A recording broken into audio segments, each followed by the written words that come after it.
அனைவருக்கும் வணக்கம். 1980களில் எங்களுடைய இசை நிகழ்ச்சியில் முதல் பாடலாக இந்த பாடல் தான் நாங்கள் பாடுவோம். சுசிலாமா பாட்டு தான் அந்த பாட்டு. பக்தி பாடலை தான் முதல்ல துவங்கி இசை நிகழ்ச்சி ஆரம்பிப்போம்.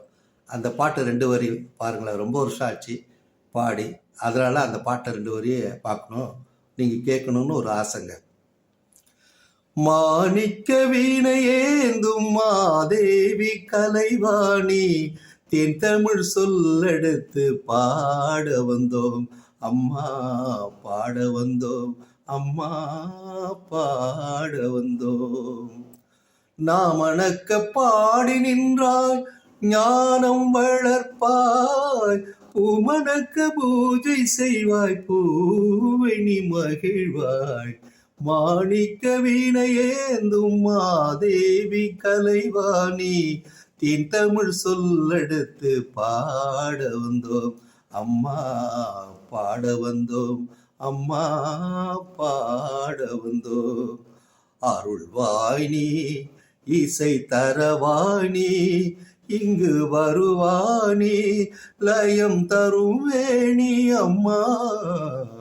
மாணிக்க வீணையேந்தும் மாதேவி கலைவாணி, தேன் தமிழ் சொல்லெடுத்து பாட வந்தோம் அம்மா, பாட வந்தோம் அம்மா, பாட வந்தோம்.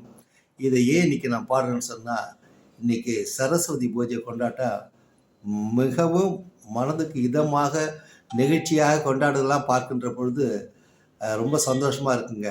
பெண்கள்லாம் அந்த கூத்தனூர் கோயிலில் போய் வேண்டுதல், தன் பிள்ளைகளுக்காக வேண்டுதல்லாம் நடத்துறது, அந்த படிக்கணுங்கிறதுக்காக வேண்டுதல் நடத்துறதுலாம் பார்க்குறது ரொம்ப மகிழ்ச்சியான ஒரு தருணமாக நான் பார்க்கிறேன். அதே நேரத்தில் என்னுடைய ஆசிரியை முதல் வகுப்பில் நான் சேரப்ப, பள்ளிக்கூடம் போகிறப்ப எப்படி சேர்த்தாங்கன்னு கூட தெரியாது. அந்த வயதில் என்னுடைய கையை பிடித்து, அப்போல்லாம் மண் தரையில் தான் உட்காரணும், மண் தரையில் எழுத வைத்த, மணலை நிரப்பி மண் தரையில் ஆ என்று எழுத வைத்த அந்த ஆசிரியையை கண் முன்னே நிறுத்தி பார்க்கின்றேன். மனக்கண் முன்னே வந்து விட்டார் அவர். எனவே அவர்களுடைய நினைவாகவும் இந்த சரஸ்வதி பூஜை பெண்களுடைய தமிழ் அர்ச்சனைகளெல்லாம் பார்க்கின்ற பொழுது மிகவும் சந்தோஷமாக இருக்கின்ற ஒரே காரணத்துக்காக இன்றைக்கு இதை நான் பதிவிடுகிறேங்க. நன்றி, வணக்கம்.